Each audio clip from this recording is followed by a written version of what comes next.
Okay, so let's start with try carboxylic acid cycle, जिसको हम बोलते हैं क्रैब साइकिल भी। ठीक है, तो मैंने आपको बताया था मैंने आपको बताया था कि पहले लिंक रिएक्शन होती है, उसमें एसिटाइल को एंजाइम बनता है, वो एंजाइम ये बनता है, वो एंटर करता है आपका क्रैब साइकिल के अंदर।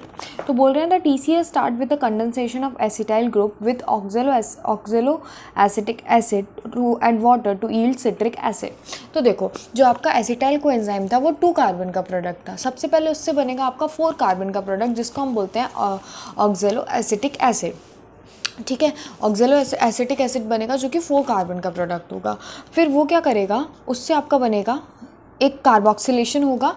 ठीक है, और आपका बनेगा ये 6 कार्बन का प्रोडक्ट, जिसको हम बोलते हैं सिट्रिक एसिड। ये लिखा गया है, क्या लिखा गया है आप अपनी NCERT में देख सकते हैं। The reaction is catalysed by the enzyme. Enzyme का नाम याद रखना है, इधर मेंशन नहीं है, इधर मेंशन है लेकिन थ्योरी में, जिसका नाम है citrate synthase and molecule of coenzyme A is released. Citrate is then isomerised to isocitrate. It is followed by 2 successive step of decarboxylation leading to the formation of alpha ketoglutaric acid and then succinyl coenzyme A। आगे तक का बता दिया कि 6 carbon का product बन गया आपका सिट्रिक एसिड। फिर क्या होगा, फिर आपका एक कार्बन डाइऑक्साइड बाहर निकलेगा और आपका एक NADH+H पॉजिटिव बाहर निकलेगा। मैं आपको बताऊंगी अभी कि ये जो NADH पॉजिटिव है, NADH आप याद रखो, ये जो NADH है, हम इससे एनर्जी कैसे लेंगे। हम इलेक्ट्रॉन ट्रांसपोर्ट सिस्टम में जाएंगे और इससे एनर्जी लेंगे। अभी हम सिर्फ ये बनाते जा रहे हैं। ठीक है, ये जो है आपका कितने ATP आपके बनते हैं NADH से। NADH से बनते हैं आपके 3 ATP। तो अभी नहीं देगा ये 3 ATP। जब हम इसको इलेक्ट्रॉन ट्रांसपोर्ट सिस्टम में जाएंगे, जब ये NADH, तब हम इससे ATP लेंगे। और कितने ATP बनते हैं, 3 ATP बनते हैं। ठीक है, एक NADH से। तो अभी आपको इतना याद रखना है कि सिट्रिक एसिड 6 कार्बन का प्रोडक्ट था, एक CO2 बाहर निकला, बना अल्फा कीटो ग्लूटारिक एसिड। ठीक है, उसके बाद क्या होगा, अल्फा कीटो ग्लूटारिक एसिड कितने कार्बन का प्रोडक्ट है, 5 कार्बन का है प्रोडक्ट। ठीक है, तो और आपको ये क्वेश्चन भी आता है कि the only 5 carbon product in the compound in the Krebs cycle या फिर सिट्रिक एसिड साइकिल, तो वो होता है आपका अल्फा कीटो ग्लूटारिक एसिड। ठीक है, फिर उसके बाद क्या होगा, in the remaining steps the citric acid cycle the succinyl coenzyme is oxidised to oxaloacetic acid allowing the cycle to continue. अब कुल मिला के हम दोबारा से 4 कार्बन का प्रोडक्ट बनाएंगे ऑक्जेलो एसिटिक एसिड, ताकि ये साइकिल जो है वो दोबारा कंटिन्यू हो सके। तो कैसे बनाते हैं, अल्फा कीटो ग्लूटारिक एसिड से फिर दोबारा से एक CO2 निकलेगा, दोबारा से एक NADH बनेगा, और इधर एक आपका GTP भी बनता है। GTP मतलब होता है substrate level phosphorylation. Substrate level मतलब ये हम इस एनर्जी को हम यहीं यूज़ कर सकते हैं, इसको ETS में जाके हमें इससे एनर्जी लेने की ज़रूरत नहीं है।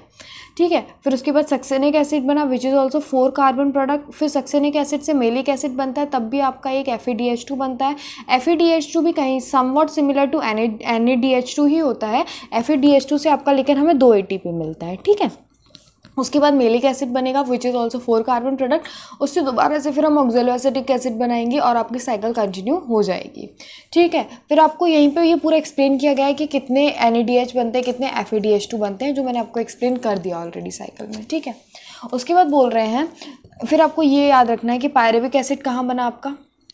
पायरुविक एसिड आपका बना था ग्लाइकोलाइसिस में। ग्लाइकोलाइसिस आपका क्या था, ग्लूकोज क्या होता है आपका 6 कार्बन का होता है, पायरुविक एसिड आपका 3 कार्बन का होता है। तो ऑब्वियसली आपके 2 पायरुविक एसिड बनेंगे। ठीक है, एक ग्लूकोज से 2 पायरुविक एसिड बने। तो यहाँ पे आपको जो आपको लिखा गया है पूरा, ये आपको एक पायरुविक एसिड का लिखा गया है। ठीक है, लेकिन यदि आपको क्वेश्चन आता है कि एक ग्लूकोज का बताओ, तो आप सारी चीज़ें यहाँ पे क्या कर देंगे, डबल कर देंगे, यदि एक ग्लूकोज का पूछा जाएगा तो ये सब चीज़ें आपको थोड़ी सी याद रखनी पड़ेंगी। ठीक है, उसके बाद बोल रहे हैं पायरुविक एसिड से 4 NAD पॉजिटिव, यहाँ पे क्या बने आपके 4 NADH बने। FAD पॉजिटिव से क्या बने, FADH2 बने, और ADP ये ATP बना आपका। ठीक है, और आपके 3 CO2 रिलीज हुए। We have till now seen that glucose has been broken down to release CO2 and 8 molecule of NADH, 2 of FADH2 have been synthesized beside just 2 molecule of ATP in the TCA. You may be wondering why we have been discussing respiration at all. Neither O2 has come into the picture nor promised large number of ATP has yet synthesized. तो देखो हम जब भी हम respiration की बात करते हैं हम बात करते हैं O2 की कि O2 का रोल होता है रेस्पिरेशन में, बट अभी तक O2 का कोई भी रोल नहीं आया है, ठीक है। और ना ही हम बात कर रहे थे कि हम इतने सारे जो हम एनर्जी सिंथेसाइज करेंगे हमने वो भी नहीं करी है अभी तक। तो वो एक्चुअली क्या हो रहा है, एक्चुअली ये हो रहा है कि अभी हम स्टोर कर रहे हैं एनर्जी को NADH2 और FeDH2 के फॉर्म में। अब हम जाएंगे इलेक्ट्रॉन ट्रांसपोर्ट सिस्टम में और इस जो हमने जो एनर्जी ट्रैप करी है in the form of NADH2 and FeDH2 उसको हम कन्वर्ट करेंगे ATP में, और ऑक्सीजन का रोल भी हम देखेंगे इलेक्ट्रॉन ट्रांसपोर्ट सिस्टम में।